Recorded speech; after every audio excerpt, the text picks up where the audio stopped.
পানাগড়ে অবৈধ বালি পরিবহনের অভিযোগে বিক্ষোভ, আটক একাধিক বালি বোঝাই গাড়ি। অবৈধ বালি পরিবহনের অভিযোগকে কেন্দ্র করে সোমবার উত্তেজনা ছড়ালো পানাগড়ের সেনা ছাউনির 1 নম্বর গেট সংলগ্ন এলাকায়।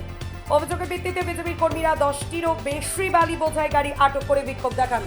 বিজেপি কর্মীদের অভিযোগ, সরকার পরিবর্তনের পরেও অবৈধ বালি ব্যবসা ওভারলোডের গাড়ি চলাচল বন্ধ হয়নি। তাদের দাবি, প্রশাসনের একাংশের মদতে ভুয়ো বা অবৈধ চালান ব্যবহার করে বালি পরিবহন করা হচ্ছে। বিক্ষোভকারীদের আরও অভিযোগ, রাজ্য সরকার বালির দাম নিয়ন্ত্রণে রাখার কথা বললেও বাস্তবে সাধারণ মানুষ এবং বিভিন্ন নির্মাণ প্রকল্পের ক্ষেত্রে উচ্চ মূল্যে বালি বিক্রি করা হচ্ছে, ফলে ক্ষতির মুখে পড়ছেন সাধারণ ক্রেতারা। ঘটনার খবর পেয়ে ঘটনাস্থলে পৌঁছায় বুধপুর থানার পুলিশ এবং ব্লক ভূমি ও ভূমি সংস্কার দপ্তরের আধিকারিকরা। পুলিশ একজনকে আটক করেছে বলে জানা গেছে। আটক গাড়িগুলির নথিপত্র খতিয়ে দেখা হচ্ছে এবং বালি পরিবহনে কোনো অনিয়ম বা বেআইনি কার্যকলাপ হয়েছে কিনা তা তদন্ত করে দেখছেন সংশ্লিষ্ট দপ্তরের আধিকারিকরা। আমরা গাড়ি এসেছিলাম, বললো মানে এখানকার যারা পার্টি নেতা ফেতা আছে তারা সব লোক এসেছিলো, দিয়ে ওই গাড়িরও মাল আছে ওই কারণে। কি অভিযোগ? অভিযোগ, সরকার যেদিনকে আমরা বসেছি 9 তারিখে, সেদিনকার থেকে আমাদের মুখ্যমন্ত্রী একটা কথাই বলেছে, বালির ব্যবসাটা নিয়ে এত অরাজকতা চলেছে টিএমসির 15 বছর আমলে, যে দীর্ঘদিন ধরে ওভারলোডিং, প্রশাসন যেভাবে এদেরকে মদত দিয়েছে।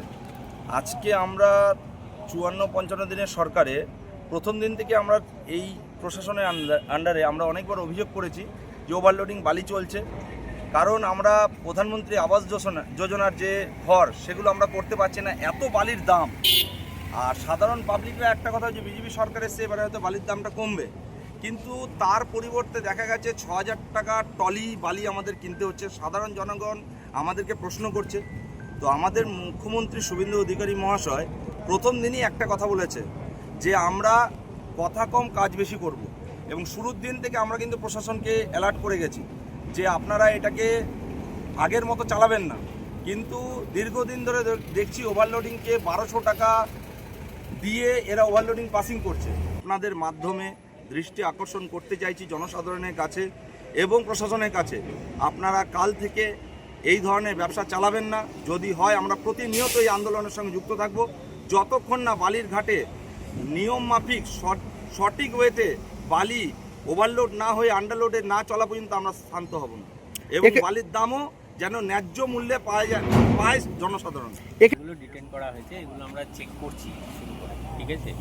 চেকিংয়ের মধ্যে দেখলাম 2-1টা চালান আছে, বাট অনেকগুলোই চালান নেই, এক্সপায়ার্ড বা ওভারলোডিং আছে। যে কটা আমরা চেকিং করেছি already action taken according to ওই আমাদের যে অ্যাপ আছে WBMDTC ল্যাবে অলরেডি ইলক্ট হয়ে গেছে। মোটামুটি কতগুলো গাড়ি এরকম অবৈধ চালান বা এরকম? এখনো পর্যন্ত আমরা পেয়েছি 4টে, ঠিক আছে। এখনো পর্যন্ত 4টে পেয়েছে, আরও অনেকগুলো আছে যেগুলোকে চেকিংয়ে বাকি আছে। চেকিং না হলে আমরা বলতে পারবো না। মানে এই চালানগুলো বৈধতা নেই? চালানগুলোর বৈধতা আছে, ওভারলোডিং আছে। ওভারলোডিং আছে। আচ্ছা, একটা দুটোর ক্ষেত্রে এক্সপায়ার্ড চালান আছে, এক্সপায়ার্ড চালান এক্সপায়ার্ড হয়ে গেছে। মানে সেগুলো কোথা থেকে, মানে